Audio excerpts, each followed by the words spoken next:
بسم اللہ الرحمن الرحیم۔ دوستو، سونک انٹرپرائزز کی پیشکش ٹی وی عذاب قبر، مرنے کے بعد کیا ہوگا، قبر کی پہلی رات، قیامت کب آئے گی اور دوزخ کے حالات کیسٹس کی بے پناہ مقبولیت کے بعد اب آپ کی نظر ہے داستان یوسف علیہ السلام اور زلیخا۔ برادران اسلام، حضرت یوسف علیہ السلام کے والد ماجد حضرت یعقوب علیہ السلام تھے۔ آپ کا قصہ بہت مشہور ہے اور اس میں بہت سی نصیحتیں ہیں، دنیا کے نشیب و فراز ہے، اور یہ سبق ہے کہ انسان آزمائشوں میں پڑھ کر پاک دامن رہ سکتا ہے اور گناہوں سے اپنے کو بچا سکتا ہے۔ حضرت یوسف علیہ السلام کا ذکر قرآن حکیم میں کثرت سے آیا ہے، بلکہ ایک پوری سورت سورہ یوسف موجود ہے۔ حضرت یوسف علیہ السلام کے قصے میں بہت سی نصیحتیں ہیں۔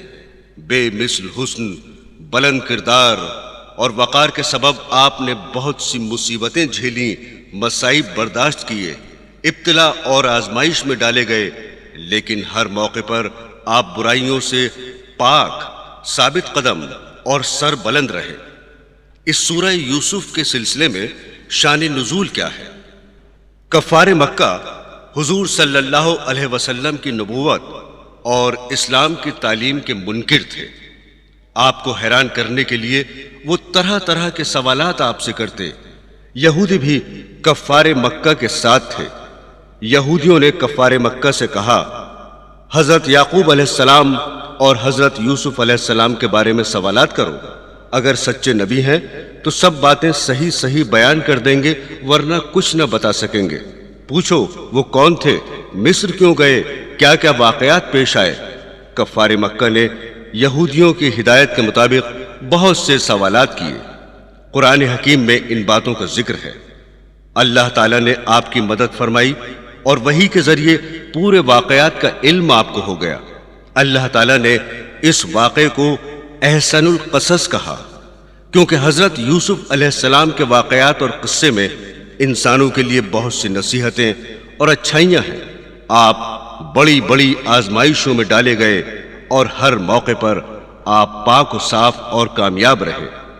حضرت یعقوب علیہ السلام کا خاص وطن ملک شام تھا۔ ارض فلسطین میں کنعان سے بھی آپ کا تعلق تھا۔ حضرت یوسف علیہ السلام اور بن یامین اسی جگہ پیدا ہوئے تھے۔ جس وقت آپ کی ولادت ہوئی، در و دیوار جگمگا اٹھے، راحیل کے لخت جگر سے تمام کنعان روشن ہو گیا۔ شہر کا کوئی ایسا انسان نہ تھا جو حضرت یوسف علیہ السلام کے روئے مبارک کی زیارت سے متحیر نہ رہ گیا ہو۔ آپ کے خاندان کے ہر فرد کو آپ سے پیار تھا۔ آپ کی والدہ ماجدہ آپ کو ایک لمحے کے لیے بھی اپنے پاس سے جدا نہ کرتی، غرض کہ آپ کی پرورش بڑے ناز و نعم سے ہونے لگی۔ 2 سال کے بعد راحیل کے ایک لڑکا پیدا ہوا جس کا نام بنی یامین رکھا گیا۔ بنی یامین کی پیدائش کے بعد قضائے الہی سے آپ کی والدہ کا انتقال ہو گیا، اور اس طرح آپ والدہ معظمہ کے سایہ عاطفت سے محروم ہو گئے۔ حضرت یعقوب علیہ السلام کو اپنی عزیز بیوی کے انتقال کا بے حد غم ہوا اور آپ ہر وقت اداس رہنے لگے۔ انہیں اب حضرت یوسف علیہ السلام کی پرورش کی فکر دامنگیر تھی۔ آخر کار اللہ تعالیٰ نے ان کی اس مشکل کو بھی آسان کر دیا۔ حضرت یعقوب علیہ السلام کو دلگیر و ملول دیکھ کر ان کی حقیقی بہن نے حضرت یوسف علیہ السلام اور بن یامین کی پرورش اپنے ذمے لے لی، اور اس طرح حضرت یعقوب علیہ السلام کو ایک حد تک اطمینان ہو گیا۔ وہ کبھی کبھی اپنی بہن کے یہاں جاتے اور دونوں بچوں کو دیکھ آتے، لیکن کچھ عرصے کے بعد محبت پدری سے لاچار ہو کر حضرت یعقوب علیہ السلام اپنے دونوں بچوں کو واپس اپنے پاس لے آئے۔ حضرات گرامی، حضرت یوسف علیہ السلام نے کئی خواب دیکھے جس کا ذکر قرآن حکیم میں موجود ہے۔ ایک روز شب میں آپ نے خواب دیکھا کہ چاند، سورج اور 11 ستارے آپ کو سجدہ کر رہے ہیں۔ حضرت یوسف علیہ السلام کی آنکھ کھل گئی۔ یہ خواب اپنے والد سے بیان کیا۔ حضرت یعقوب علیہ السلام سمجھ گئے اس خواب کی تعبیر کیا ہے۔ حضرت یوسف کو بلند ترین درجہ اللہ تعالیٰ دینے والا ہے۔ حضرت یعقوب علیہ السلام نے منع کر دیا کہ اس خواب کو اپنے بھائیوں سے بیان نہ کرنا۔ شیطان انسان کے پیچھے پڑا رہتا ہے، کہیں وہ پریشان نہ کرے۔ لیجئے اب حضرت یوسف علیہ السلام کا ایک اور خواب سنیے۔ ایک رات جبکہ حضرت یوسف علیہ السلام اپنے والد کی خوابگاہ میں آرام فرما رہے تھے کہ انہوں نے ایک اور خواب دیکھا۔ یہ خواب وہی تھا جس کا قرآن کریم میں بھی ذکر آیا ہے۔ خواب دیکھ کر جناب یوسف نہایت سراسیمہ ہوئے اور اسی سراسیمگی میں آنکھ کھل گئی۔ آپ نے اپنے والد بزرگوار کو جگایا اور ان سے عرض کیا کہ میں نے ابھی ابھی ایک ایسا خواب دیکھا ہے جس نے ہوش اڑا دیے ہیں۔ حضرت یعقوب علیہ السلام متوجہ ہوئے تو آپ نے بتایا کہ میں ایک بلند بالا پہاڑ کی چوٹی پر بیٹھا ہوں جس کے چاروں طرف نہریں جاری ہیں اور ان کے ارد گرد میوے دار درخت ہیں۔ حیران ہو کر اس نظارے کو دیکھ رہا تھا کہ ایک بزرگ شخص نے آ کر ایک کنجیوں کا گچھا میرے ہاتھ میں دے دیا اور فرمایا کہ یہ سارے جہاں کی کنجیاں ہیں۔ میں نے آسمان کی طرف نظر اٹھا کر دیکھا تو مجھے ایسا معلوم ہوا کہ تمام آسمانوں کے دروازے کھل گئے۔ ابھی ان دروازوں کو دیکھ ہی رہا تھا کہ یکایک آسمان سے 11 ستارے، چاند اور سورج اس پہاڑ پر اتر آئے اور انہوں نے مجھے سجدہ کیا۔ اس خواب کو سن کر حضرت یعقوب علیہ السلام سمجھ گئے کہ حضرت یوسف کو اللہ تعالی بہت بلند درجہ عطا کرے گا اور دنیا و آخرت دونوں جگہ سرفراز ہوں گے۔ چنانچہ آپ نے بیٹے کو تسلی و تشفی دے کر اس خواب کی تعبیر بئی الفاظ بیان فرمائی۔ جانے پدر، تم بالکل مت ڈرو، تمہارا یہ خواب بہت ہی مبارک خواب ہے۔ اللہ تعالیٰ تمہیں دنیا و دین میں بہت بڑا درجہ عنایت کرنے والا ہے۔ تم ایک روز مصر کے بادشاہ بنو گے۔ یہی نہیں بلکہ خدائے پاک تمہیں نبوت کا درجہ بھی عطا فرمائے گا اور تم پر وحی نازل ہوا کرے گی جیسی کہ انبیاء پر نازل ہوتی رہی ہے۔ تمہارے سوتیلے بھائی جو تم کو پسند نہیں کرتے تمہاری اطاعت کریں گے۔ خاندان والے جو آج تمہارے خلاف ہیں تمہارا کچھ نہ بگاڑ سکیں گے اور آخر کار وہ فرما بردار بن جائیں گے۔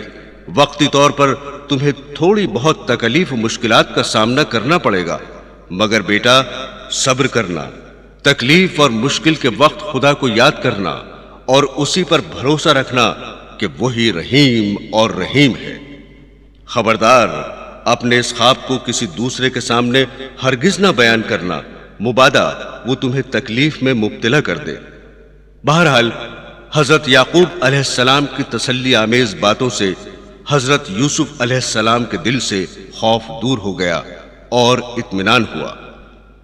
حضرات، جس وقت حضرت یوسف علیہ السلام اور حضرت یعقوب علیہ السلام دونوں باپ بیٹے باتوں میں مصروف تھے، اتفاقاً ان کی سوتیلی والدہ نے سب باتیں سن لی اور سمجھ گئیں کہ میرے لڑکے باپ کی نظروں میں بلند درجہ نہیں پائیں گے۔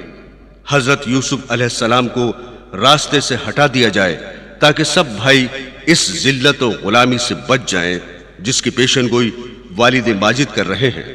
چنانچہ وہ الٹے پیروں واپس ہوئیں اور اپنے تمام بیٹوں کو جمع کر کے انہیں ہوشیار کر دیا۔ بھائیوں کے تن بدن میں آگ لگ گئی۔ وہ برابر اسی فکر میں رہتے تھے کہ کسی طرح حضرت یوسف علیہ السلام کو نقصان پہنچایا جائے۔ وہ روزانہ نت نئی ترکیبیں سوچتے، مشورہ کرتے، مگر کچھ سمجھ میں نہیں آتا کہ کیا کریں۔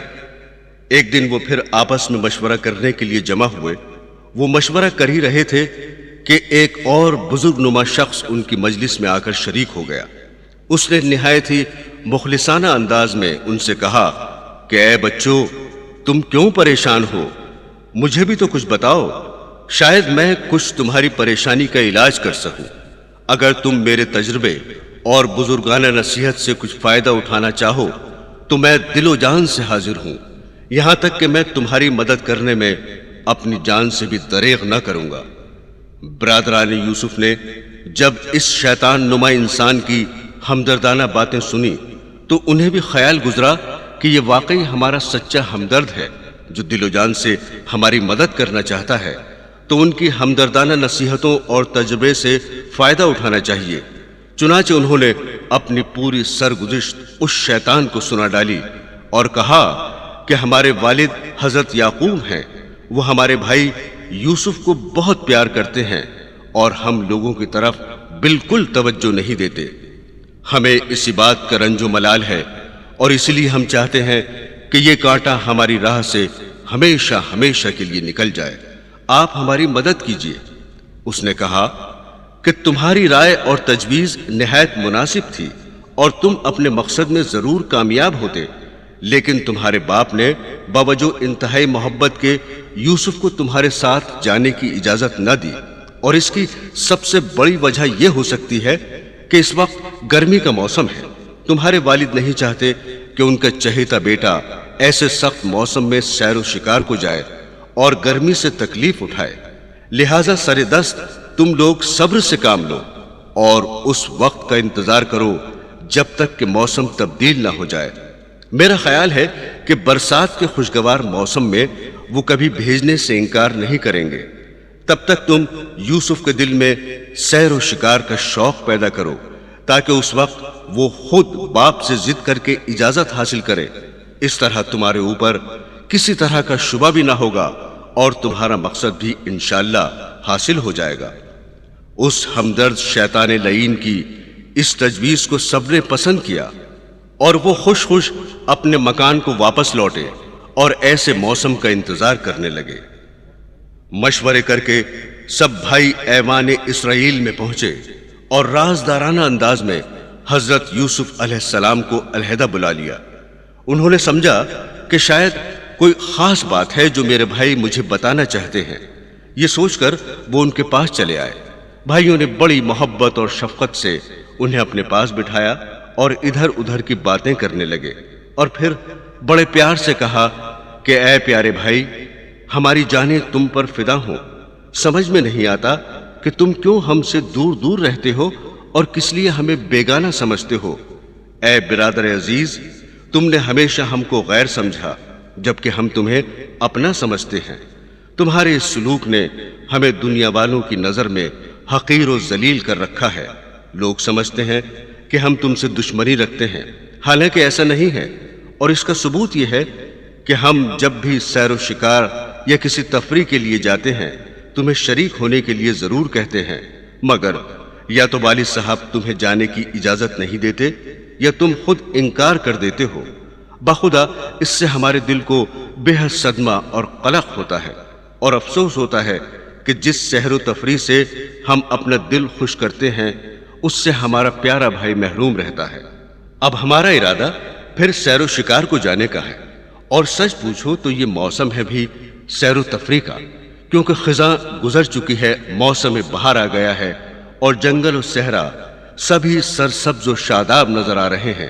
ایسے میں کون ہے جس کا دل گھر میں لگے اور اس طرح کے روح افزا مناظر دیکھنے کے لیے بے چین نہ ہو؟ ہمارا بھی دل تڑپ رہا ہے کہ ان قدرتی نظاروں سے لطف اندوز ہوں اور چند روز جنگل کی ہوا کھائیں تاکہ کچھ طبیعت کو فرحت اور سکون محسوس ہو۔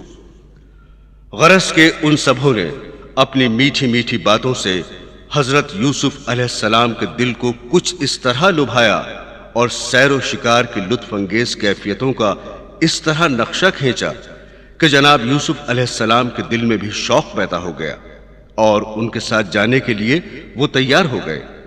مگر ایک فرما بردار بیٹے کی طرح انہیں فوراً ہی خیال آیا کہ والد ماجد سے اجازت لینا بھی ضروری ہے۔ چنانچہ انہوں نے بھائیوں سے کہا کہ میں پہلے والد صاحب سے اجازت حاصل کر لوں، اگر اجازت مل گئی تو اس بار میں بھی ضرور آپ لوگوں کے ہمراہ سیر کے لیے چلوں گا۔ بھائیوں نے کہا ہم کئی بار ان سے کہہ چکے ہیں، انہوں نے ہر بار ہماری بات کو ٹالا ہے، بہتر یہی ہے کہ تم خود ان سے کہو اور ضد کرو۔ وہ چونکہ تمہیں حد سے زیادہ پیار کرتے ہیں، اس لیے امید ہے کہ وہ تمہاری دل گرفتگی کو برداشت نہ کر سکیں گے اور فوراً ہی اجازت دے دیں گے۔ ادھر ہماری درخواست، ادھر تمہاری ضد، امید کہ والد ماجد انکار نہ کر سکیں گے۔ حضرت یوسف علیہ السلام نے کہا کہ میں ایسا ہی کروں گا۔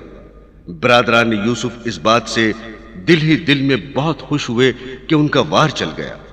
چنانچہ وہاں سے حضرت یوسف علیہ السلام اور ان کے بھائی سیدھے اس عبادت خانے میں پہنچے جہاں حضرت یعقوب علیہ السلام عبادت کیا کرتے تھے۔ تمام بھائیوں نے عرض کیا کہ یا ابی، آج کل موسم بہت خوشگوار ہے، ایسے میں ہمارا ارادہ ہے کہ قدرت کی شان دیکھنے کے لیے کچھ سیر و تفریح کی جائے، شکار کھیلا جائے۔ جنگل میں آج کل منگل ہے، ہر طرف سبزہ ہی سبزہ ہے، پس اس دفعہ ہم اپنے پیارے بھائی یوسف کو بھی اپنے ساتھ لے جانا چاہتے ہیں تاکہ وہ بھی اس قدرت کے شاہکار سے لطف اندوز ہوں۔ حضرت یعقوب علیہ السلام نے فرمایا، تم لوگ ٹھیک کہتے ہو، لیکن میں یوسف کی جدائی برداشت نہ کر سکوں گا۔ اس کے علاوہ مجھے ڈر ہے کہ کہیں تم کھیل کود میں غافل نہ ہو جاؤ، ادھر تم سیر و شکار میں مست رہو، ادھر یوسف کو جنگل کا کوئی خوفناک درندہ نقصان پہنچائے یا کوئی بھیڑیا اٹھا کر لے جائے اور میں تمام عمر ہاتھ ملتا رہوں۔ حضرت یعقوب علیہ السلام کے اس جواب کو قرآن کریم میں بھی بیان کیا گیا ہے۔ ابھی حضرت یعقوب علیہ السلام اور ان کے فرزندوں کے درمیان سلسلہ کلام جاری تھا کہ اتنے میں حضرت یوسف علیہ السلام نے بھی اپنے والد بزرگوار سے بسط احترام عرض کیا کہ اس بار مجھے اپنے بھائیوں کے ساتھ سیر و شکار پر جانے کی اجازت دے دیجیے تو عین نوازش ہوگی۔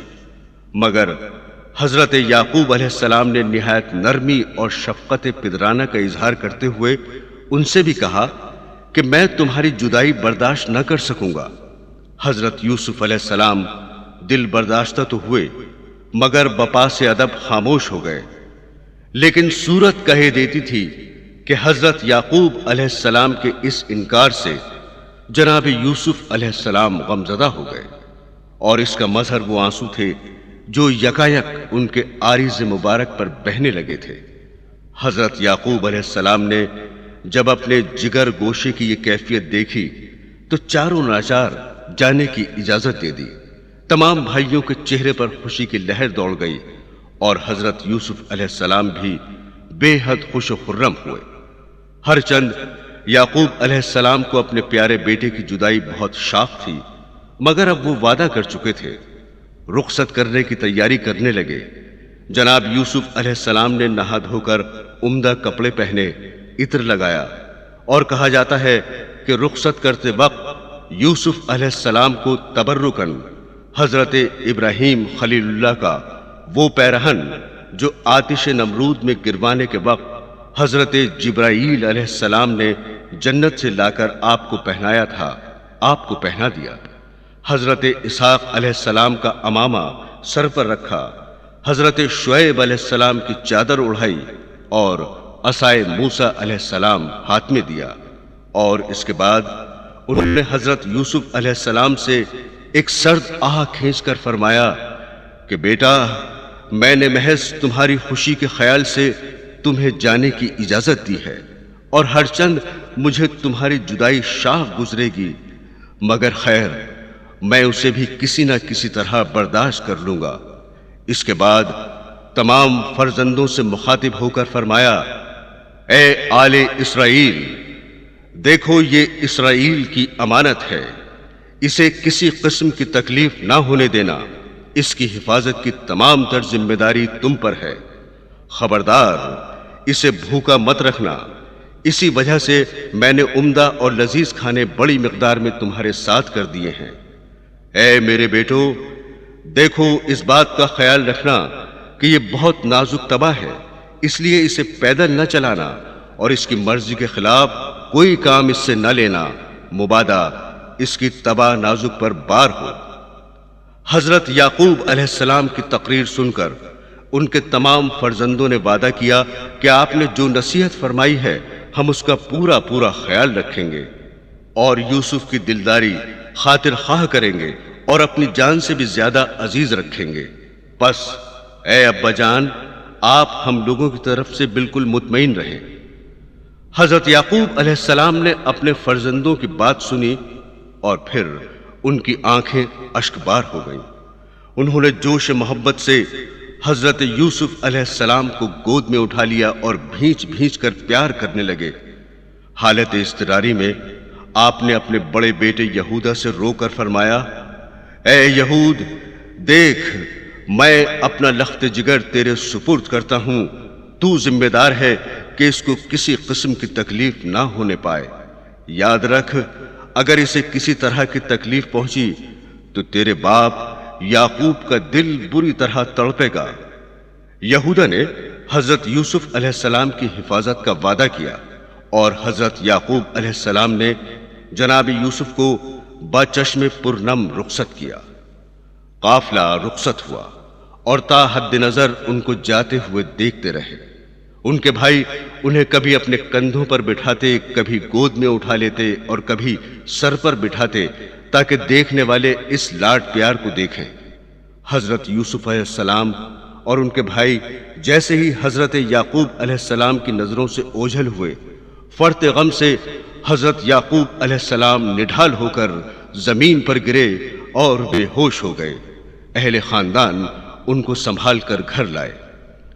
برادران یوسف جب حدود کنعان سے کافی دور نکل گئے اور انہیں پورا یقین ہو گیا کہ اب کوئی بھی دیکھنے والا موجود نہیں ہے، تو وہ جذبہ رشک و حسد سے مجبور ہوئے اور اپنے خبث باطنی پر اتر آئے، اور جناب یوسف علیہ السلام کو طرح طرح کی تکلیفیں دینے لگے۔ اپنے کندھوں سے اتار کر کنکریلی زمین پر چلنے کے لیے مجبور کیا۔ ناگاہ انہیں زمین پر گھسیٹتے، بالوں کو نوچتے، غرض کے طرح طرح کی اذیتیں دیتے، ٹھوکریں مارتے اور کہتے کہ کہاں ہیں وہ تیرے 11 ستارے، وہ چاند اور سورج جو تجھے سجدہ کرتے ہیں اور ہمارے ہاتھ سے تیری جان بچائے۔ حضرت یوسف علیہ السلام مثل ابر بہاراں زار زار روتے اور بے قرار ہو کر اپنے والد بزرگوار کو آواز دینے لگتے، مگر اس وادی سنسان میں کوئی ان کی پکار سننے والا نہ تھا۔ ہر طرح کے ظلم و ستم توڑتا ہوا بھائیوں کا یہ قافلہ آخر کار چاہے کنعان کے قریب جا پہنچا۔ چاہے کنعان کو دیکھ کر برادران یوسف کو اپنی پرانی تجویز کا خیال آیا، اور آپس میں مشورہ کر کے یہ طے کیا کہ جناب یوسف کو اسی کنویں میں ڈال دیا جائے اور فراغت و اطمینان سے زندگی گزاری جائے۔ چنانچہ انہوں نے حضرت یوسف علیہ السلام کے ہاتھ اور پاؤں رسی سے باندھنا شروع کیے۔ جناب یوسف علیہ السلام نے ملتجانہ نظروں سے اپنے بھائیوں کی طرف دیکھا، مگر ان ظالموں کا دل نہ پسیجا۔ آخر کار انہوں نے بڑے بھائی یہودا کا دامن پکڑ لیا۔ یہودا نے جب حضرت یوسف کی آواز سنی، الفت برادرانہ نے جوش مارا۔ چنانچہ اس نے اپنے بھائیوں سے کہا، خبردار، اب میں تمہیں ظلم و ستم نہیں کرنے دوں گا۔ یہودا کی یہ بات سن کر سب بھائی گھبرا گئے اور یہودا کو سمجھانے لگے۔ انہوں نے کہا، اے یہودا، ہمیں تمہارے حکم سے انکار نہیں، لیکن ذرا یہ تو سوچ کہ ہماری اس بدسلوکی اور ظلم کا حال جب یہ خود جا کر والد صاحب سے بیان کرے گا، اس وقت تمہاری اور ہم سب کی کیا حالت ہوگی۔ وہ ہم کو سخت سزائیں دیں گے، اور یاد رکھو تم بھی ان کے عذاب سے نہ بچ سکو گے۔ اس لیے بہتر یہی ہے کہ یوسف کے ہاتھ اور پیر باندھ کر زندہ کنویں میں اتار دو۔ یہودا نے کچھ سوچا اور آخر کار بھائیوں کی رائے سے اتفاق کر لیا، کیونکہ اب تک وہ خود بھی ان کا شریک کار رہ چکا تھا۔ اسے بھی خوف پیدا ہوا کہ تمام احوال سن کر والد بزرگوار سب سے زیادہ ناراض اسی سے ہوں گے۔ اب حضرت یوسف علیہ السلام کو کنویں میں اتارنے کا انتظام ہونے لگا۔ ان کے ہاتھ پیروں کو باندھ دیا گیا، کمر میں رسی باندھ دی گئی۔ ابھی حضرت یوسف علیہ السلام کو کنویں کی نصف گہرائی تک ہی اتارا گیا تھا کہ ان ظالموں نے رسی کاٹ دی۔ ادھر یہ ظلم و ستم کی کارروائی جاری تھی۔ باری تعالیٰ نے حضرت جبرائیل علیہ السلام کو حکم دیا کہ تم حضرت یوسف کو اپنے ہاتھوں میں لے لو۔ چنانچہ پلک جھپکنے کی دیر تھی کہ حضرت جبرائیل علیہ السلام چاہے کنعان میں موجود تھے۔ جناب یوسف کو انہوں نے کنویں کی تہ میں پہنچنے سے پہلے ہی اپنے ہاتھوں میں اٹھا لیا اور ایک صاف ستھرے پتھر پر جو سطح آب سے بلند تھا بٹھا دیا۔ اندھا کنواں جو برسا برس سے تاریک تھا، جمال یوسفی سے روشن و منور ہو گیا، اور دوسرا معجزہ یہ ظہور میں آیا کہ کہ اس کنویں کا پانی بے حد تلخ تھا، حد درجہ شیریں ہو گیا۔ کنویں میں رہنے والے تمام جانور مثلاً سانپ، بچھو وغیرہ باحکم خداوندی اپنے اپنے بلوں میں گھس گئے کہ اللہ کا پیغمبر یہاں آ گیا ہے، اور اس طرح حضرت یوسف علیہ السلام ان موذی جانوروں کی ایذا رسانی سے محفوظ ہو گئے۔ سچ ہے، جسے خدا رکھے اسے کون چکھے، اور پھر آپ اللہ کے پیغمبر تھے، کسی جانور کی کیا مجال تھی کہ نقصان پہنچا دے۔ ایک روایت میں یوں لکھا ہے کہ ایک نوری سانپ جو شیطان کے ساتھ جنگل سے نکالا گیا تھا اور ازلی مردود بارگاہ تھا، وہ بھی اس کنویں میں موجود تھا۔ وہ پروردگار کی حکم عدولی کرتے ہوئے حضرت یوسف کو ڈسنے کے لیے لپکا۔ قریب تھا کہ وہ جناب یوسف علیہ السلام کے جسم اطہر پر اپنا منہ مارے۔ اس وقت حضرت جبرائیل علیہ السلام نے اسے ڈانٹا اور غصے سے دیکھا، وہ پتھر ہو گیا۔ کچھ روایان سے روایت ہے کہ وہ بہرا ہو گیا، اور اس کی نسل کے سانپ آج تک بہرے ہی چلے آ رہے ہیں اور قیامت تک بہرے ہی رہیں گے۔ ایک روایت یہ بھی ہے کہ جس پتھر پر جناب یوسف علیہ السلام بیٹھے ہوئے تھے وہ پتھر خود بخود اونچا ہونے لگا، یہاں تک کہ ایک نیزہ اونچا ہو گیا اور آپ کنویں کے پانی کی نقصان رسانی سے محفوظ ہو گئے۔ الغرض حضرت جبرائیل علیہ السلام حکم خداوندی سے حضرت یوسف علیہ السلام کو آرام سے بٹھا کر جنت سے انواع اقسام کے میوے لائے اور ان کے سامنے رکھ دیے۔ اس کے بعد اللہ تعالیٰ کا پیغام سنایا، اے یوسف مبارک ہو، خدائے بزرگ و برتن نے تمہیں اپنا نبی چن لیا ہے۔ یہ کہہ کر تاج نبوت سر پر رکھا اور پھر فوراً حضرت یوسف پر وحی نازل ہوئی۔ حضرت جبرائیل علیہ السلام نے وحی کے الفاظ دہراتے ہوئے فرمایا کہ اے یوسف، اللہ تعالیٰ فرماتا ہے کہ نہ گھبراؤ، ان قریب اللہ تعالیٰ تمہیں بلند درجہ عطا کرے گا اور خواب کی تعبیر سچ کر دکھائے گا۔ دنیا میں یوں تو 1,24,000 پیغمبران آئے، مگر ان سب میں صرف 3 پیغمبروں کو یہ شرف اور بزرگی حاصل ہے کہ انہیں بچپن ہی میں نبوت عطا ہوئی۔ سب سے پہلے حضرت یوسف علیہ السلام کو کم سنی میں تاج نبوت عطا کیا گیا، بعد ازاں حضرت یحییٰ علیہ السلام ہیں، اور ان کے بعد حضرت عیسیٰ علیہ السلام۔ حضرات گرامی، اب حضرت یوسف علیہ السلام کا حال سنیے۔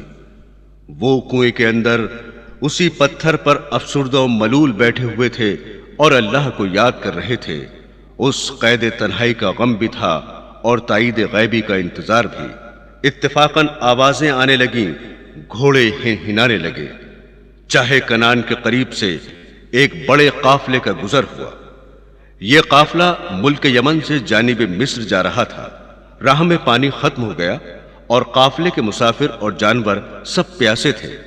ایسے میں جو اتنا بڑا کنواں نظر آیا تو سالار قافلہ نے تائید غیبی جانا اور کارواں کو وہیں پڑاؤ کرنے کا حکم دے دیا۔ سالار قافلہ نے، جس کا نام مالک تھا، اپنے 2 آدمیوں کو اس کنویں سے پانی لانے کو بھیجا۔ ان آدمیوں میں سے ایک کا نام بشیرہ تھا اور دوسرے کا نام بشرا۔ چنانچہ بشیرہ نے پانی بھرنے کے لیے کنویں میں ڈول ڈالا۔ جناب یوسف علیہ السلام نے جب کنویں کے اوپر کھٹ پٹ کی آواز سنی اور ہونے والی گفتگو کی بھنک ان کے کان میں پڑی تو وہ نہایت خوف زدہ ہوئے اور اللہ سے دعا کرنے لگے کہ شاید میرے بھائی پھر مجھے کنویں سے نکالنا چاہتے ہیں، اب نامعلوم وہ میرا کیا حشر کریں گے۔ اس خوف سے وہ اسی پتھر پر اور بھی سنبھل کر بیٹھ گئے۔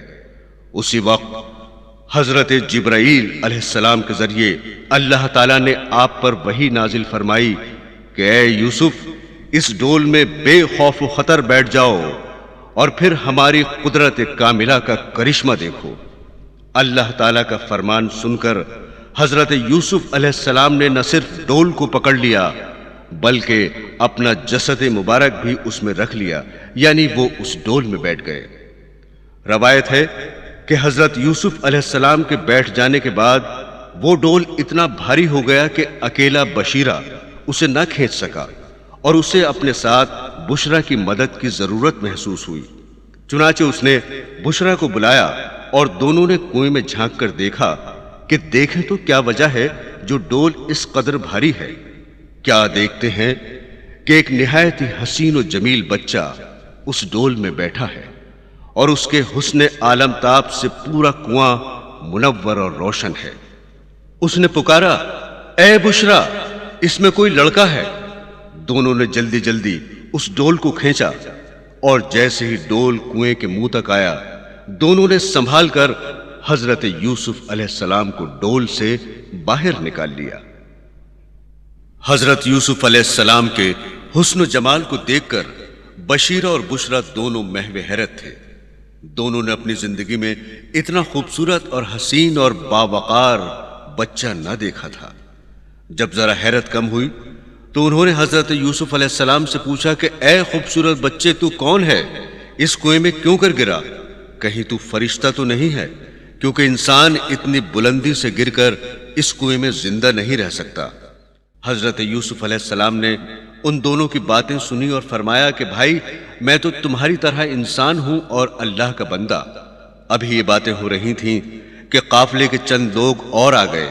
انہیں جب بشیرہ اور بشرا کی زبانی معلوم ہوا کہ اس بچے کو اس کنویں سے نکالا گیا ہے تو وہ حیران ہوئے اور انہوں نے سالار قافلہ کے مالک کو خبر کر دی۔ جو ہی مالک نے یہ واقعہ سنا تو وہ فوراً کنویں پر آیا اور دیکھا واقعی ایک حسین و جمیل لڑکا موجود ہے۔ مالک بہت خوش ہوا اور سوچا کہ تائید غیبی شامل حال ہے جو ایسی بیش بہا دولت ہاتھ آئی۔ اس نے دل میں کہا، اگر اس بچے کو مصر لے جا کر فروخت کیا جائے تو ایک بڑی رقم ہاتھ آئے گی۔ چنانچہ اس نے حضرت یوسف علیہ السلام کو اپنے کپڑوں میں چھپا لیا۔ حضرات گرامی، برادران یوسف نے ایک شرارت اور بھی کی تھی، اور وہ یہ تھی کہ جناب یوسف علیہ السلام کو کنویں میں دھکیلنے کے بعد ایک آدمی کو نگراں مقرر کر دیا تھا کہ اگر یوسف کو کنویں سے کوئی نکالے تو وہ انہیں فوراً خبر کر دے۔ چنانچہ اس نگراں نے جب یہ کیفیت دیکھی تو وہ بھاگا ہوا برادران یوسف کے پاس پہنچا۔ وہ لوگ اسے آتے ہوئے راستے ہی میں مل گئے اور اس نے انہیں وہ تمام واقعہ سنایا۔ برادران یوسف جلدی جلدی قدم اٹھاتے ہوئے قافلے تک پہنچے اور سالار قافلہ سے مل کر کہنے لگے کہ یہ لڑکا ہمارا غلام ہے۔ اس کی حکم عدولی سے تنگ آ کر ہم نے اسے کنویں میں ڈال دیا تھا۔ اب اتفاق سے تم نے اسے نکال لیا ہے، جو مناسب سمجھو اس کی قیمت دے دو۔ امیر قافلہ نے کہا، تم سب جھوٹے ہو، اتنا حسین و جمیل بچہ ہرگز غلام نہیں ہو سکتا۔ برادران یوسف نے کہا کہ اگر تم کو یقین نہیں آتا تو تم خود اس بچے سے معلوم کر سکتے ہو کہ یہ ہمارا غلام ہے یا نہیں۔ اتنا کہہ کر انہوں نے عبرانی زبان میں حضرت یوسف علیہ السلام سے کہا کہ تم ہماری بات کی تائید کرو، اسی میں تمہارے لیے بہتری ہے، ورنہ ہم تم کو اتنے خطرناک جنگل میں لے جا کر چھوڑ دیں گے جہاں کوئی پرسان حال نہ ہوگا۔ حضرت یوسف علیہ السلام صبر کر کے خاموش ہو گئے اور انہوں نے اپنے بھائیوں کے کہی ہوئی بات کی تصدیق کر دی، یعنی خود ان کو اپنا غلام ظاہر کیا۔ مالک نے جب حضرت یوسف علیہ السلام کے منہ سے اقرار سنا تو اس نے جیب سے 18 درہم نکال کر برادران یوسف کے ہاتھ پر رکھ دیے اور انہوں نے اس کے عوض حضرت یوسف علیہ السلام کی فروختگی کا بیعنامہ تحریر کر دیا اور اس طرح اپنے بھائی یوسف کو غیروں کے ہاتھ بھیج دیا۔ کسی شاعر نے ایسے ہی بھائیوں، دوستوں اور مطلبی لوگوں کے لیے کیا مناسب شعر لکھا ہے، بھاگ ان بردہ فروشوں سے، کہاں کے بھائی بیچ ہی ڈالیں جو یوسف سا برادر پائیں۔ اب مالک نے قافلے کی روانگی کا حکم دیا اور اس خوف سے کہ کہیں بھاگ نہ جائیں حضرت یوسف کو پا بزنجیر کر کے ایک اونٹ پر بٹھا دیا اور اس اونٹ کو بھی قافلے کے تمام اونٹوں کے درمیان رکھا گیا تاکہ فرار کا کوئی راستہ نہ رہے۔ غرض کے اسی طرح نگرانی کرتے ہوئے وہ لوگ مصر کو روانہ ہو گئے۔ قافلہ منزل بمنزل چلا جا رہا تھا، مصر قریب آتا جا رہا تھا۔ قافلے کے تمام لوگ اور جانور پیاسے ہو چکے تھے۔ ضرورت تھی کہ کسی چشمے کے کنارے قیام کیا جائے۔ اتفاقاً انہیں ایک نخلستان نظر آیا جہاں پانی کا چشمہ بھی تھا۔ سالار قافلہ نے بسا غنیمت جانا اور پورے قافلے کو پڑاؤ کرنے کا حکم دیا اور اعلان کر دیا کہ اب مصر صرف ایک منزل کے فاصلے پر ہے، لہٰذا تمام لوگ نہا دھو لیں اور اپنے جانوروں کو پانی وغیرہ پلا لیں۔ چنانچہ قافلے کے تمام لوگ نہانے دھونے اور اپنے مویشیوں کو پانی پلانے میں مصروف ہو گئے۔ جب تمام لوگ نہا دھو چکے تو حضرت جبرائیل علیہ السلام ایک آدمی کی شکل میں جناب یوسف علیہ السلام کے پاس تشریف لائے اور ان کا ہاتھ پکڑ کر اس چشمے کے کنارے لے گئے۔ انہوں نے قبہ آدم علیہ السلام صفی اللہ پہلے ہی سے اس چشمے کے کنارے لا کر رکھ دیا تھا کہ حضرت یوسف علیہ السلام اس قبے پر بیٹھ کر غسل فرمائے۔ واضح ہو کہ یہ قبہ وہ تھا جس میں حضرت آدم علیہ السلام اور بی بی حوا جنت میں غسل فرمایا کرتے تھے۔ غرض کہ جبرائیل علیہ السلام نے آپ کو اس قبہ مبارک پر بٹھا دیا اور جناب یوسف علیہ السلام نے اس طرح غسل فرمایا جو ایک پیغمبر کے شایع نشان تھا۔ جب سب لوگ نہا دھو چکے اور سیراب ہو چکے تو امیر قافلہ نے قافلے کو چلنے کا حکم دیا، مگر دیکھا تو حضرت یوسف علیہ السلام غائب ہے۔ فکر پیدا ہوئی کہ آخر کہاں چلے گئے۔ چنانچہ اس نے اپنے آدمیوں کو ان کی تلاش میں دوڑایا، لیکن سب نے آ کر یہی جواب دیا کہ ان کا کہیں پتہ نہیں ہے۔ اب تو مالک بہت گھبرایا اور خود ہی حضرت یوسف کی تلاش میں نکل پڑا۔ ابھی تھوڑی ہی دور گیا تھا کہ دیکھا سامنے سے وہ ماہ درخشاں چلا آتا ہے جس کے روئے منور کے سامنے آفتاب و مہتاب کی روشنی بھی ماند تھی۔ خوشی کے مارے مالک کی باچھیں کھل گئیں۔ اس نے جناب یوسف علیہ السلام کو ہاتھوں ہاتھ لیا اور اونٹ پر بٹھایا اور پھر قافلے کو کوچ کا حکم دے دیا۔ قافلہ روانہ ہو گیا۔ حضرات گرامی، اب شہزادی زلیخا کا خواب بھی سن لیجیے۔ شہزادی زلیخا کا اصل نام راحیل تھا، مگر زلیخا کے لقب سے پوری دنیا میں مشہور ہوئی۔ وہ شاہ تیموس کی صاحبزادی تھیں جو سرزمین مغرب کا ایک جلیل القدر بادشاہ تھا اور اس کی سلطنت دنیا کی بڑی سلطنتوں میں شمار کی جاتی تھی۔ شاہ تیموس کا مذہب بھی بت پرستی تھا۔ زلیخا کے حسن و جمال کا چرچا قرب و جوار میں پھیلا ہوا تھا۔ وہ بھی اپنے زمانے میں بے مثال حسن کی مالکہ تھی، اور یہی وجہ تھی کہ دور و نزدیک کے شہزادے ان کے ساتھ شادی کرنے کے خواستگار تھے۔ انہی دنوں حضرت زلیخا نے حضرت یوسف علیہ السلام کو اس طرح خواب میں دیکھا کہ ایک نہایت ہی حسین و جمیل نوجوان اپنے پرتو حسن سے سارے عالم کو منور کرتا ہوا ان کی محل سرا میں داخل ہوا ہے اور ہنستا ہوا ان کی طرف چلا آ رہا ہے، اور وہ اس کے جمال بے پناہ کی تاب نہ لا کر بے ہوش سی ہوئی جا رہی ہے، اور دل میں خیال کر رہی ہیں کہ انہوں نے آج تک ایسا حسین و جمیل مرد پردہ دنیا پر نہیں دیکھا جس کے حسن سے وہ خود مروب ہوتی ہیں، جبکہ وہ خود بھی حسن و جمال میں لاسانی تھی۔ اسی کشمکش میں آنکھ کھل گئی۔ آنکھ کھول کر دیکھا تو گوہر مقصود کہیں نظر نہیں آیا۔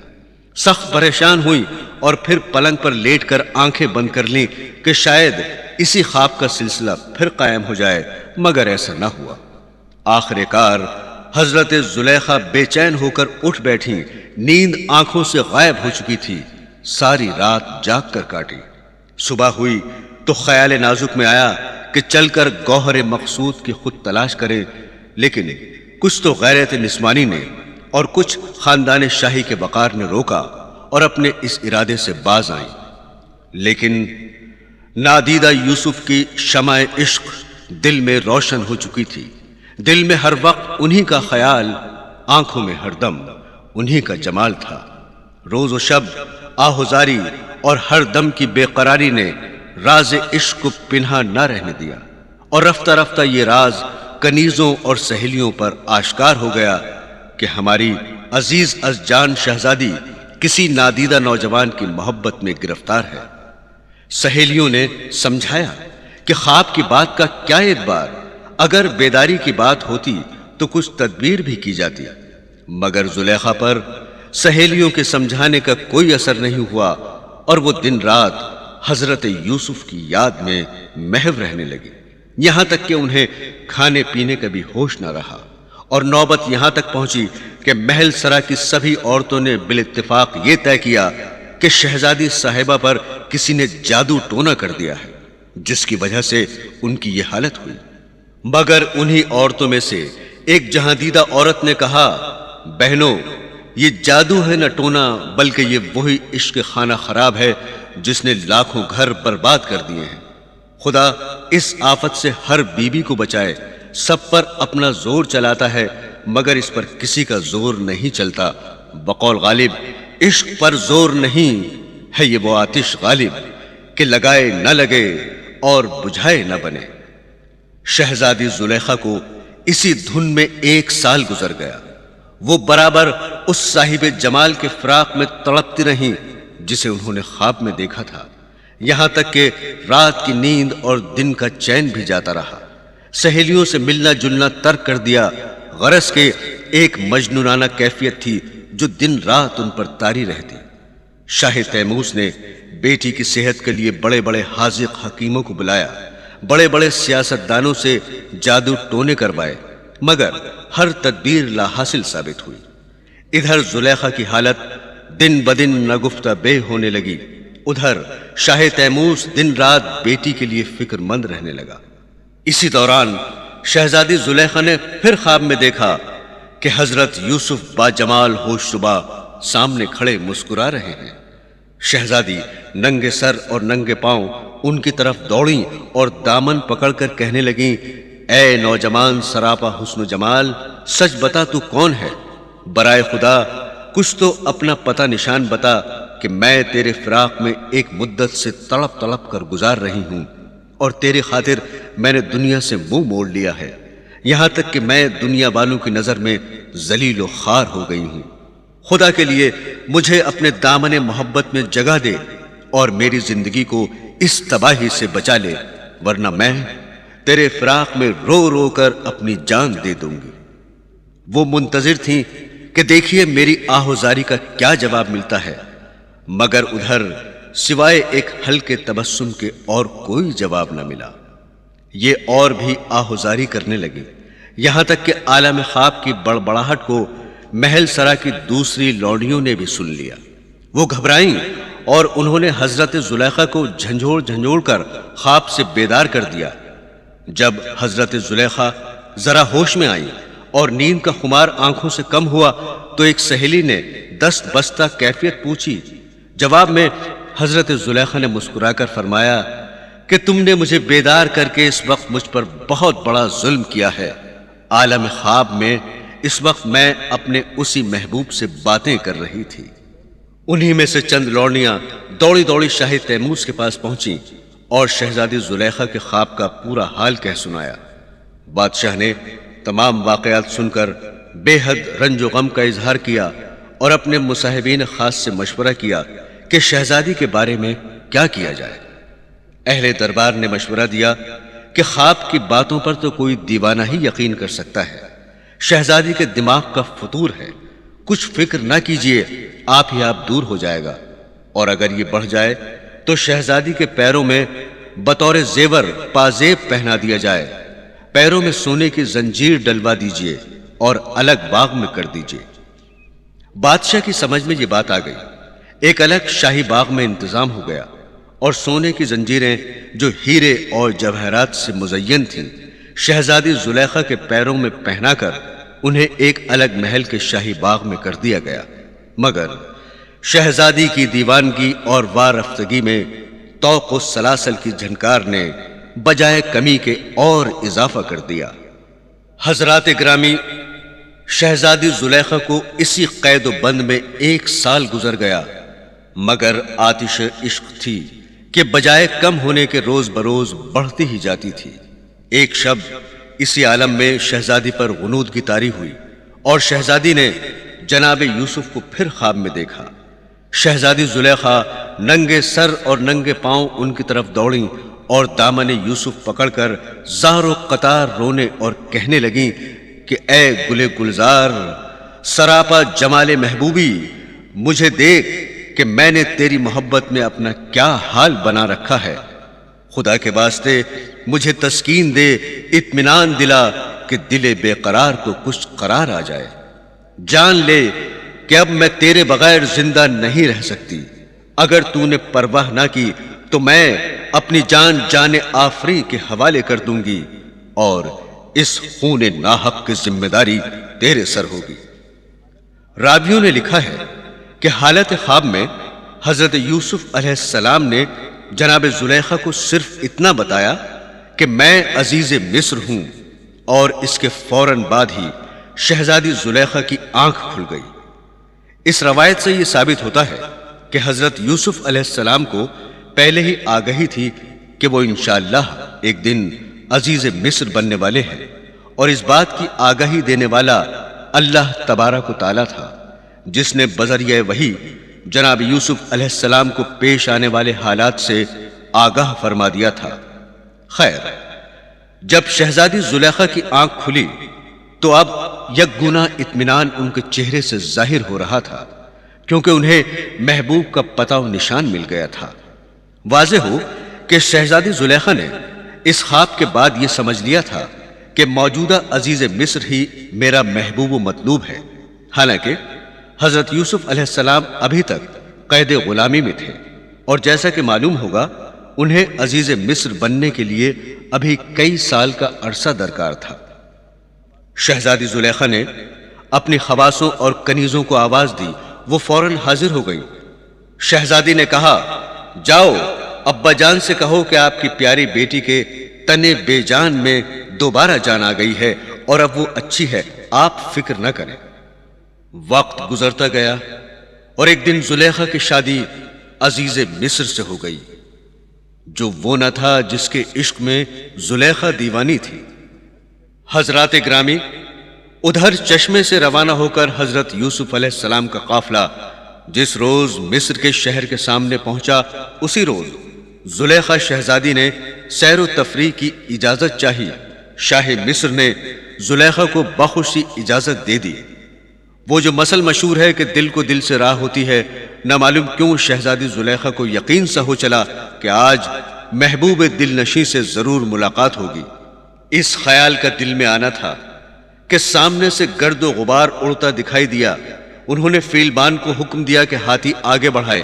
فیلبان نے ہاتھی آگے بڑھایا اور قافلے کے نزدیک پہنچ گیا، اور ایک طرف ہاتھی روک کر قافلے کو گزرنے کا راستہ دے دیا۔ شہزادی زلیخا قافلے کے گزرنے کا منظر دیکھتی رہیں۔ جس وقت قافلے کا آخری سرا گزرنے لگا تو شہزادی زلیخا نے دیکھا کہ ایک خوبرو نوجوان گھوڑے پر سوار ہے۔ اس کا چہرہ مثل 14ویں رات کے چاند کے روشن و منور ہے۔ زلیخا نے سمجھ لیا کہ ان کا محبوب یہی ہے، وہ محبوب جس کی برسوں سے تلاش تھی۔ شہزادی زلیخا جمال یوسفی کی تاب نہ لا سکیں اور غش کھا کر گر پڑی، بے ہوش ہو گئی۔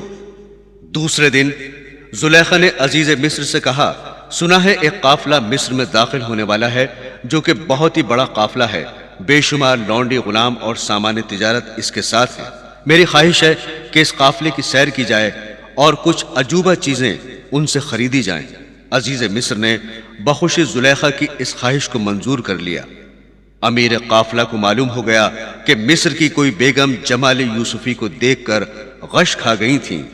وہ آج قافلے کی سیر کے لیے بڑے اہتمام سے آئی ہیں، چنانچہ اس نے حضرت یوسف کے رخ زیبا پر نقاب ڈال دیا تھا۔ دوسرے روز یہ قافلہ اندرون شہر داخل ہو گیا۔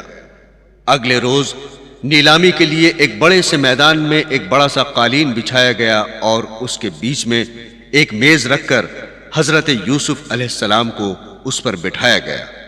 حضرت یوسف کے نیلام کی خبر شہزادی زلیخا کے کانوں تک بھی پہنچ چکی تھی، اور شہزادی نے عزیز مصر پر زور دیا تھا کہ وہ اس غلام کو ضرور خرید لائے، کیونکہ اس طرح کے حسین و جمیل غلام روز بروز بازار میں نہیں آیا کرتے۔ آخر کار عزیز مصر نے شہزادی کے خیال سے یوسف کو خرید لیا۔ عزیز مصر حضرت یوسف کو لے کر اپنے محل میں آ گیا، جہاں زلیخا نے استقبال یوسف کے لیے بڑا اہتمام کر رکھا تھا۔ محل سرائے شاہی کو ہزاروں قرینے سے سجایا گیا تھا۔ زلیخا کی خوشی کا یہ عالم تھا کہ جامے میں پھولی نہ سماتی تھی۔ عزیز مصر نے اپنی بیوی زلیخا سے کہا، دیکھو زلیخا، تم یوسف کا بہت خیال رکھنا، کہیں ایسا نہ ہو کہ اسے تکلیف پہنچے۔ شہزادی زلیخا کے دل کی مراد بر آئی، چنانچہ شہزادی نے عزیز مصر کو اطمینان دلایا کہ میرے ہوتے ہوئے انہیں کسی قسم کی تکلیف نہ ہوگی۔ غرض کہ اس طرح محب اور محبوب کو اللہ تعالیٰ نے ایک جگہ جمع کر دیا۔ حضرات گرامی، حضرت یوسف علیہ السلام کو شہزادی زلیخا کے پاس رہتے ہوئے رفتہ رفتہ 7 سال کا عرصہ ہو گیا تھا اور وہ پوری طور پر جوان ہو چکے تھے، مگر باوجود ان سب باتوں کے وہ یاد الہی سے کبھی غافل نہ ہوئے۔ انہوں نے اسی محل سرا میں اپنے لیے ایک علیحدہ عبادت خانہ بنا رکھا تھا اور اسی میں بیٹھ کر وہ عبادت کیا کرتے تھے۔ آپ نے اسی عرصے میں بہت سی کنیزوں اور لونڈیوں کو اپنا ہم خیال بنا لیا تھا اور انہیں کلمہ توحید پڑھا چکے تھے۔ یہ بات شہزادی زلیخا کو بھی معلوم ہو چکی تھی کہ حضرت یوسف خدائے واحد کے پرستار ہیں اور بت پرستی سے انہیں سخت نفرت ہے، مگر وہ ان کے دل شکنی کے خیال سے چشم پوشی کرتی تھیں۔ حضرت یوسف کے حسن بے پناہ کو دیکھ کر شہزادی زلیخا کی نیت ڈاماڈول ہو چکی تھی۔ اس نے موقع محل سے فائدہ اٹھانے کی کوشش کی اور اظہار عشق کرنا چاہا، مگر حضرت یوسف نے ہر بار اپنے ناموس کو داغدار ہونے سے بچا لیا۔ اب حضرت زلیخا سمجھ چکی تھیں کہ اس طرح گوہر مراد حاصل ہونا سخت مشکل ہے۔ دامن کو چاک کر کے رسوا ہوئی ہے کیا کیا تھی عصمت زلیخا یوسف کے پیرہن میں۔ آخر کار زلیخا نے اپنی خادمہ سے، جو ان کی ہمراز بھی تھی، اپنا مقصد بیان کیا۔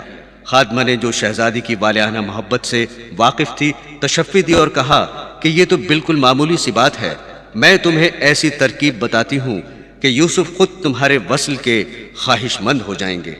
شہزادی زلیخا نے ایک خوبصورت محل تعمیر کروایا۔ جب یہ محل تیار ہو چکا تو خادمہ کی ہدایت کے مطابق شہزادی زلیخا نے اس محل کو آراستہ و پیراستہ کرایا، جگہ جگہ اپنی اور جناب یوسف کی رنگین عشقیہ تصویریں آویزہ کر دیں، اور اس کے بعد حضرت یوسف کو دعوت دی گئی۔ حضرت یوسف تشریف لائے، محل کے تمام کمرے اور تصاویر دکھانی شروع کی۔ وہ جس کمرے میں حضرت یوسف کو لے کر جاتی، دیکھ چکنے کے بعد اس کمرے کو مقفل کر دیتی۔ مورخین نے کہا ہے کہ اس طرح وہ قفل لگاتی ہوئی 7ویں کمرے میں پہنچی، دکھانے کے بعد اس میں بھی قفل لگا دیا، گویا حضرت یوسف کے لیے بھاگنے کے تمام راستے مسدود کر دیے گئے۔ حضرت یوسف علیہ السلام کو شہزادی زلیخا کے اس طرز عمل سے اندازہ ہو گیا تھا کہ اس وقت ان کی نیت میں فتور پیدا ہو گیا ہے، اور وہ اپنے پروردگار سے دعائیں مانگتے رہے کہ اے پروردگار، تو مجھے اس امتحان میں نہ ڈال، میں تیرا ناچیز بندہ اس قدر سخت آزمائش کے قابل نہیں ہوں۔ وہ جس کمرے سے گزرے، انہوں نے نہ تو کمرے کی زیبائش کو نظر بھر کر دیکھا اور نہ ہی تصویروں کو۔ آخری کمرے میں پہنچنے کے بعد بھی حضرت یوسف علیہ السلام نے زلیخا پر نظر التفات نہ کی اور نہ ہی کوئی پیش قدمی کی۔ جب زلیخا نے دیکھا کہ یوسف کسی طرح راضی نہیں ہوتے تو دست درازی پر اتر آئیں اور چاہا کہ یوسف کو گلے سے لگا لیں، مگر یوسف نے اس کا بھی موقع نہ دیا۔ حضرت یوسف نے گھبرا کر چھت کی طرف دیکھا اور اللہ سے مدد چاہی۔ نظر اٹھائی تھی کہ آپ کو چھت کے قریب حضرت یعقوب علیہ السلام کا چہرہ مبارک نظر آیا۔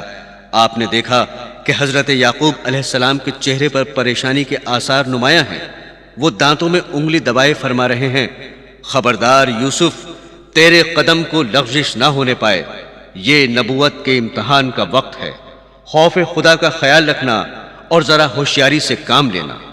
حضرت یوسف علیہ السلام اس صاف و صریح نشانی کو دیکھ کر اپنے ارادے میں اور بھی پختہ ہو گئے۔ آپ نے سوچا کہ اب بھاگ کر جان بچانی چاہیے۔ آپ بسم اللہ کہہ کر وہاں سے بھاگے۔ آپ کے پیچھے شہزادی زلیخا بھی دوڑی۔ زلیخا کو پورا اطمینان تھا کہ یوسف کہیں جا نہیں سکتے اور کسی بشر کی طاقت نہیں جو ان مقفل کمروں سے باہر نکل سکے، مگر حضرت یوسف علیہ السلام نے جس قفل کو ہاتھ لگایا وہ خود بخود کھلتا چلا گیا۔ ایک روایت میں ہے کہ قفل خود بخود حضرت یوسف کے دروازے تک پہنچنے سے پہلے کھل جاتے تھے۔ جب آخری دروازے سے باہر نکلے تو آپ کا پیر کسی شے میں اٹکا اور آپ فرش پر گر پڑے۔ اتنے میں زلیخا بھی وہاں آ پہنچی اور فوراً آپ کے کرتے کا دامن پکڑ لیا۔ آپ نے زور سے چھڑانا چاہا تو دامن پھٹ گیا اور جست لگا کر برآمدے میں آ گئے اور کرتے کا پھٹا ہوا دامن زلیخا کے ہاتھ میں رہ گیا۔ اس وقت عزیز مصر اس محل کو دیکھنے کی غرض سے آ رہا تھا۔ اس نے حضرت یوسف کو اس طرح سراسیمہ اور پریشان دیکھا، وہ گھبرا گیا اور دریافت کیا کہ کیا بات ہے۔ حضرت یوسف نے مصلحتاً اصل بات کو چھپایا اور ٹال گئے، مگر عزیز مصر کی تسلی نہ ہوئی اور وہ حضرت یوسف کا ہاتھ پکڑ کر محل میں لے گیا۔ بادشاہ نے جو ہی دروازے پر قدم رکھا تو دیکھا کہ زلیخا حیران و پریشان کھڑی ہیں۔ عزیز مصر نے پوچھا، شہزادی کیوں پریشان ہو، کیا بات ہے؟ زلیخا نے سمجھا کہ شاید حضرت یوسف نے تمام واقعہ بیان کر دیا ہے اور وہ فوراً ہی مصنوعی طور پر آنکھوں میں آنسو بھر لائیں اور کہنے لگیں کہ ہم نے جس کو بچے کی طرح پالا اور پرورش کیا اسے ہمارا ہی دل جانتا ہے، مگر آج اس کی یہ ہمت ہوئی کہ اس نے میری عزت پر حملہ کیا، میری عصمت کو لوٹنا چاہا۔ میں سو رہی تھی کہ یہ آہستہ آہستہ میرے پلنگ کے پاس آیا اور چاہتا تھا کہ بے حرمتی کرے، مگر میری آنکھ کھل گئی۔ مجھے بیدار دیکھ کر یہ بھاگا اور جان بچا کر باہر نکل گیا۔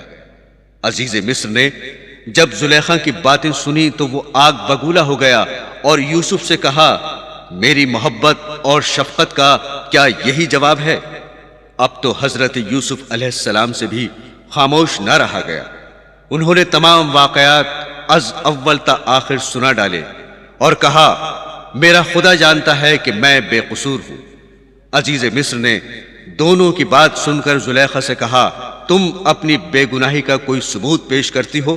زلیخا نے کہا، میں اور یہ دونوں تنہا کمرے میں تھے، تیسرا اور کوئی نہ تھا، پس اس صورت میں ثبوت کس طرح پیش کیا جا سکتا ہے؟ پھر عزیز مصر نے یوسف سے مخاطب ہو کر کہا کہ تم اپنی بے گناہی میں کوئی ثبوت پیش کر سکتے ہو؟ حضرت یوسف علیہ السلام نے فرمایا کہ یہاں کون میرا گواہ ہے؟ اچھا، آپ کسی شیر خوار بچے کو میرے سامنے لائیے، میں اسی سے گواہی دلوا دوں گا۔ عزیز مصر نے کہا کہ یہ کیوں کر ممکن ہے کہ ایک شیر خوار بچہ گفتگو کرے؟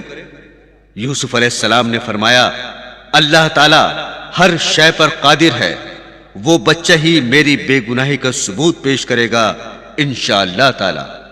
چنانچہ عزیز مصر نے زلیخا کے خالہ زاد بھائی کو لانے کا حکم دیا جس کی عمر 4 ماہ کی تھی۔ حضرت یوسف علیہ السلام نے بچے کو مخاطب ہو کر فرمایا کہ اے بچے، اگر میں سچا ہوں تو میری طرف سے شہادت دے۔ بچہ اٹھ کر بیٹھ گیا۔ عزیز مصر حیران ہوا اور تعجب کرتے ہوئے بچے سے سوال کیا، ان دونوں میں کون گنہگار ہے؟ بچے نے کہا کہ میں گواہی دیتا ہوں کہ حضرت یوسف بے قصور ہیں۔ عزیز مصر نے کہا، مگر ان کی بے گناہی کا ثبوت کیا ہے؟ بچے نے جواب دیا کہ حضرت یوسف کے کرتے کا معائنہ کیا جائے، اگر اس کا دامن آگے سے پھٹا ہے تو یوسف قصوروار ہیں، اور اگر پیچھے سے پھٹا ہے تو زلیخا کا قصور ہے۔ گواہی دے کر بچہ خاموش ہو گیا۔ چنانچہ کرتے کا معائنہ کیا گیا، وہ پیچھے سے پھٹا ہوا تھا، جس سے صاف ظاہر ہو رہا تھا کہ شہزادی زلیخا نے بھاگتے ہوئے یوسف کے ساتھ دست درازی کی ہے۔ اب تو عزیز مصر کو زلیخا پر بہت غصہ آیا اور چاہا کہ زلیخا کو قتل کرا دے۔ اسی لمحے بچے نے سر اٹھا کر کہا کہ اے عزیز مصر، قتل زلیخا کا خیال بھی دل میں نہ لا، کیونکہ یہ ایک نبی کی امانت ہے۔ تجھے چاہیے کہ فوراً حضرت یوسف علیہ السلام سے معافی مانگ لے اور اس معاملے کی شہرت نہ ہو۔ عزیز مصر نے فوراً حضرت یوسف علیہ السلام سے معافی مانگ لی۔ حضرات گرامی، قضائے الہی سے چند روز بعد عزیز مصر کا انتقال ہو گیا۔ شوہر کے انتقال سے زلیخا کا دل اس دنیا سے اور بھی اجاٹ ہو گیا۔ تھوڑی مدت گزر جانے کے بعد وہ بوڑھی ہو گئیں۔